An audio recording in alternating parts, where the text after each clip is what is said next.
합시다. 선을 악으로 갚는 사람들. 네, 선을 악으로 갚는 사람들. 뭐 이런 사람들은 우리가 흔히 볼 수 있죠. 왜 선을 악으로 갚습니까? 그것은 이기적인 욕심, 자기 자신의 욕심을 추구하려고 하는 그 욕심 때문에 결국 그걸 우리가 탐욕이라고 말하죠. 자기가 손해 보려고 하지 않는 그런 자기 자신을 사랑하는 마음, 그러니까 결국 이기심이라고 말씀할 수가 있는데요. 자, 오늘 본문은 기드온의 막내 아들 요담이 그리심산 위에서 세계의 사람들을 향해 외친 나무들의 비유입니다. 자, 기드온, 다른 말로 말하면 여룹바알은 이스라엘을 미디안 손에서 구원하기 위해서 정말 목숨 걸고 싸웠던 그런 사람이죠. 그러나 그가 죽자마자 세겜 사람들은 이 기드온에 베풀었던 은혜를 잊어버리고 그의 아들 70명을 학살한 아비멜렉을 왕으로 세우는 일을 하게 되었죠.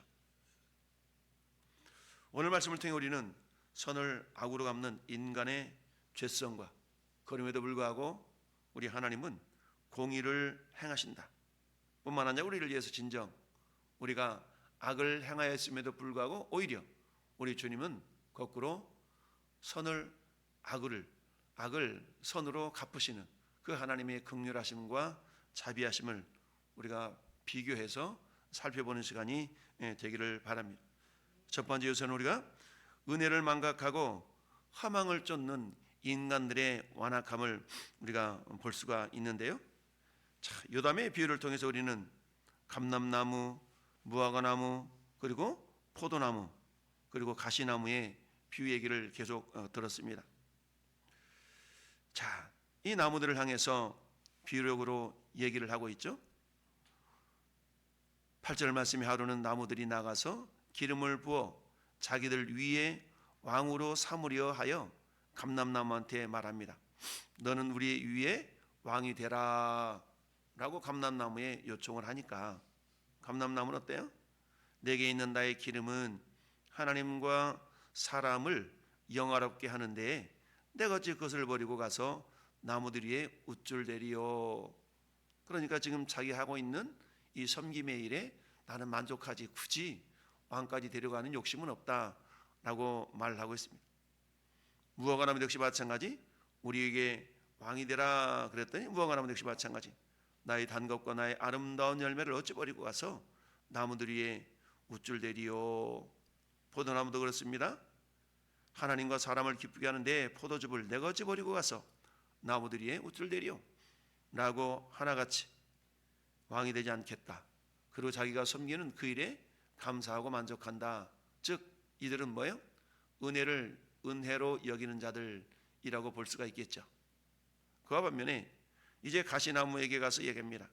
너는 와서 우리 위에 왕이 되라 그랬더니 가시나무가 다른 나무들한테 말하기를 만일 너희가 참으로 내게 기름을 부어서 너 위에 왕을 삼고자 하냐?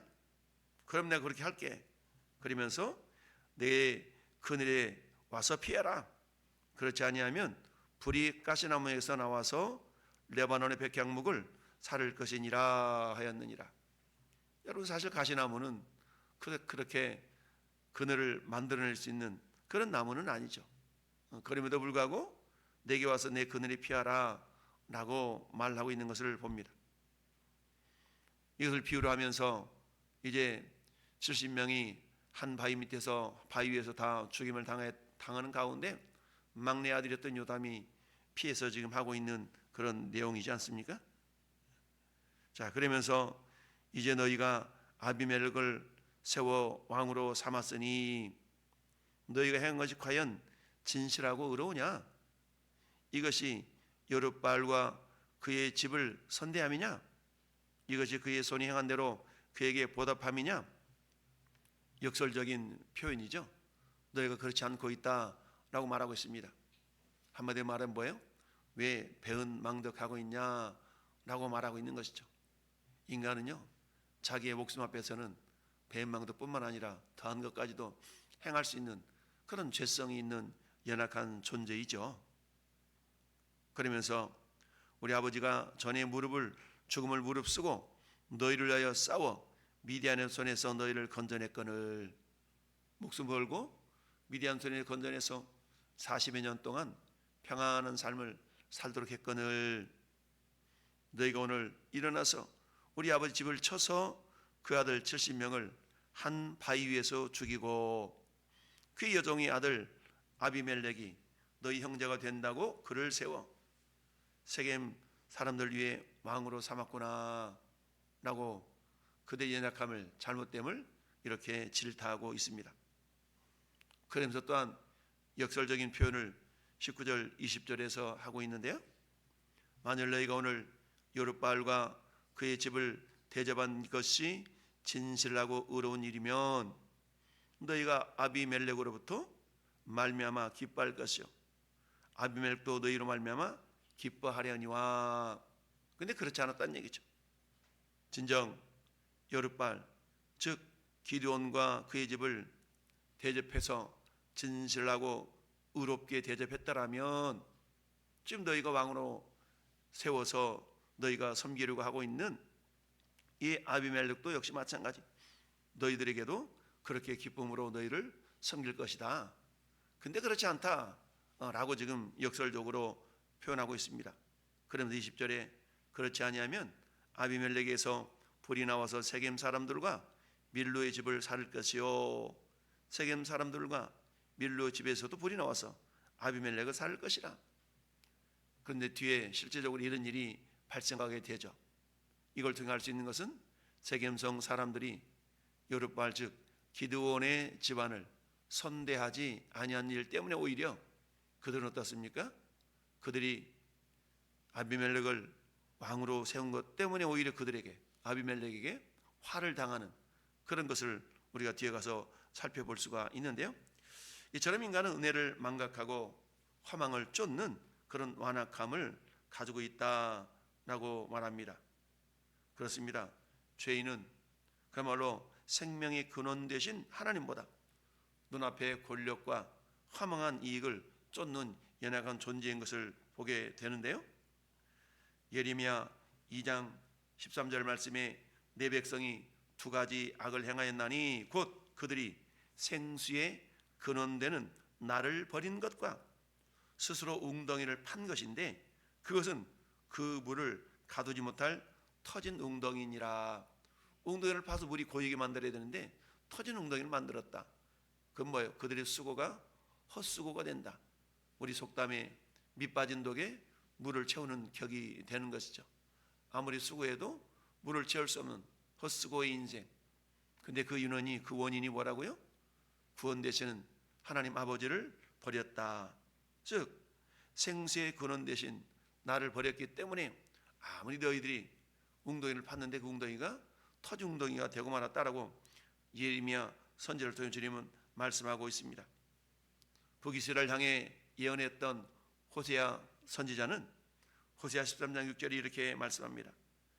그들이 먹여준 대로 내가 불렸고 배가 부르니 그들의 마음이 교만하여 이로 말미암아 나를 잊어버렸느니라. 우리 흔히 그런 얘기하죠. 화장실 들어갈 때 마음, 나갈 때 마음 다르다라는 거죠. 화장실 들어가고 싶어서 막 베르벨 소리를 다 아쉬운 소리를 해서 들어갔다가 볼일 보고 다 나오면 문제가 해결됐으니까 언제 그랬냐 하는 듯이 행하는 것이 우리 인간의 연약함의 모습일 수가 있는 것이죠. 자, 그렇습니다. 이처럼 첫 번째 요소는 은혜를 망각하고 화망한 것을 쫓는 인간의 완악함이 오늘 본문에 드러나 있는데요. 자, 두 번째는 선을 악으로 갚는 자들에 대한 하나님의 공의로운 심판의 요소가 반드시 있다라는 것을 말씀할 수가 있습니다. 요담은 세겜 사람들이 물어보죠. 너희가 오늘 행하는 것이 과연 정말 진실하고 의롭냐? 기드온이 목숨을 걸고 너희들을 구원해냈는데 너희들은 그런 70명을 죽인 그런 것들이 정말 정당하냐라고 질문을 던지고 있습니다. 여론마다 이것이 불의하다면 아비멜렉과 세겜 사람들 사이에서 서로를 태우는 불이 나올 것이다 라고 막 예언을 하고 맙니다. 하나님의 은혜를 악으로 갚는 자들의 행위를 결코 묵인하지 않는다.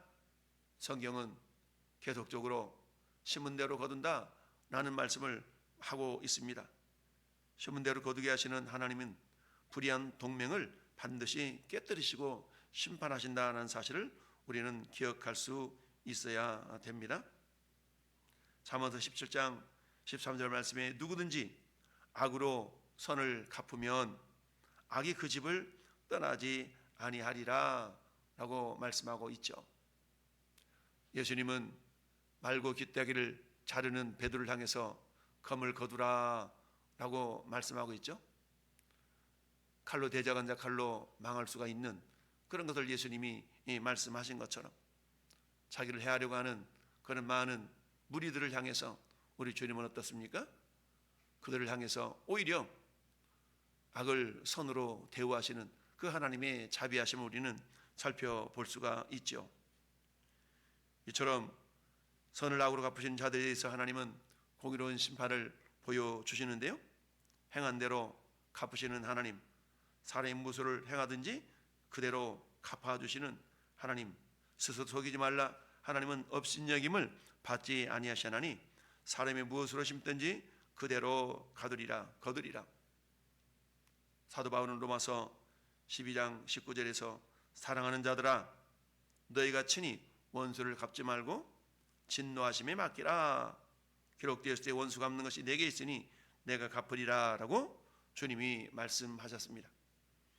우리가 이 세상을 살다 보면 많은 경우 그야말로 배은망덕하는 것을 우리가 경험하는 경우가 많죠. 나는 선을 베풀었는데 오히려 세상 말로 뒤통수 친다 라는 말들을 하죠. 그렇다고 내가 직접 뭔가를 막 갚으려고 하는 그런 우리가 행동을 하지 아니하고 그 모든 것들은 주님께 맡기고 주님의 때에 주님이 심판하실 것을 내어드리는 것이 신앙인의 자세다라고 말할 수가 있죠. 여러분이 잘 아는 나폴레옹에 대해서 우리는 많이 들어봤습니다. 마지막을 엘바섬에 유배되어 쓸쓸한 최후를 맞이하는 그런 연약한 인생인 것을 보게 되는데요, 왜 이렇게 될 수밖에 없었는가 보니까 나폴레옹은 자신을 도와서 그야말로 황제의 자리에 오르게 했던 충신들을 권력의 안정을 위해서 제거하는 일을 감행했던 것이죠. 그는 결국 엘바섬에 유배되어서 쓸쓸한 최후를 맞이할 수밖에 없었는데요, 결국 불의한 결탁은 결코 영원한 평안을 주지 못한다라는 얘기입니다. 오늘날 정치판의 모습도 그런 것 아니겠습니까? 없는 죄를 억지로 만들어서 죄인으로 만들어서 정적을 제거한 이런 모습들은 당장에는 자기들한테 유익할지 모르지만 이것은 오래가지 않는다라는 것이 역사적인 사실이죠. 뿐만 아니라 어떻습니까? 없는 죄를 만드는 것뿐만 아니라 베르벨 불법을 다 법을 제정해서 그야말로 그 법으로 자기들의 안위를 보장하려고 하는 그런 어떤 공의롭지 못한 법들을 만드는 이런 모습들을 보게 되는데, 결국 그게 어떤 일이 됩니까? 그 법들은 적들만을 위한 것이 아니라 오히려 자기들에게 부메랑으로 돌아오는 것을 반드시 경험하게 되는 것이 역사적인 그런 어떤 모습들인 것이죠. 자, 그러나 우리 하나님은 어떻습니까? 우리 하나님은 선을 악으로 갚는 우리를 위해서 십자가에서 죽으신 주 예수 그리스도를 우리는 오늘 본문을 통해서 묵상해 볼 수가 있습니다. 아비멜렉, 즉 여룻바알의 70명의 아들들을 한 반석 위에 다 죽였던 그야말로 이 아비멜렉의 그 완악함. 근데 어때요? 예수님은 한 바위에서 모든 인류의 죄점을 다 짊어지시고 그들의 죄를 위하여서 대신 죽어지신 주님의 사랑을 발견할 수가 있습니다. 우리 오늘 본문을 보면서 아니 저럴 수가 있지, 어찌 저럴 수가 있지라고 세겜 사람들의 그야말로 이기적인 모습을 보게 되는데요, 근데 이런 모습은 실상 세겜 사람들의 모습일 뿐만 아니라 오늘 이 시대를 사는 많은 사람들의 모습, 그 많은 사람들 가운데 우리들이 속하지 않았다라고 우리는 장담할 수가 없습니다. 우리를 또 내 그야말로 생명의 연약함이 맞닥뜨려진다 그러면 우리도 역시 배은망덕할 수 있는 그런 연약한 존재인 것을 우리는 부인할 수가 없는 것이죠. 그럼에도 불구하고 우리 하나님은 어땠습니까? 배신한 우리를 불로 심판하시는 대신에 자신의 아들을 보내셔서 아비멜렉은 가시나무처럼 남을 찔러 죽였지만 우리 주님은 우리를 위해서 대신 찔리시고 그 가시관으로 자기를 찌르시고 우리를 연약함을 대신 담당해 주셨습니다. 인간은 선을 악으로 갚았지만 우리 하나님 우리의 악을 예수님의 선으로 대신 갚아주시는 은혜의 하나님, 자비의 하나님인 것을 오늘도 기억합니다. 그렇습니다. 정말 우리가 살아난 날들 동안 우리는 많은 경우 가시나무와 같은 아비멜렉을 왕으로 삼으려고 하는 그런 경우가 얼마나 많은지 모릅니다. 오늘날의 우리의 정치적인 현실도 유사하다라고 우리가 생각하고 있는데요. 혹시 우리가 하나님 베푸신 은혜를 잊고 우리가 선을 악으로 갚고 행동하는 그런 우리의 모습은 없는가라는 것을 오늘 돌아볼 수 있기를 바랍니다. 대신에 우리를 위해서 가시면류관 쓰신 우리 주님, 지금 사순절 기간이 계속되고 있죠. 우리 주님의 고난을 기억하면서 우리를 위해서 대신 악을 선으로 갚으신 그 주님을 본받고 우리도 역시 악을 선으로 갚아서 예수 그리스도의 정신을 드러내는 세상의 빛이요 소금으로 인정받는 하나님의 사람들이 될 수 있기를 예수님 이름으로 축원합니다. 아멘.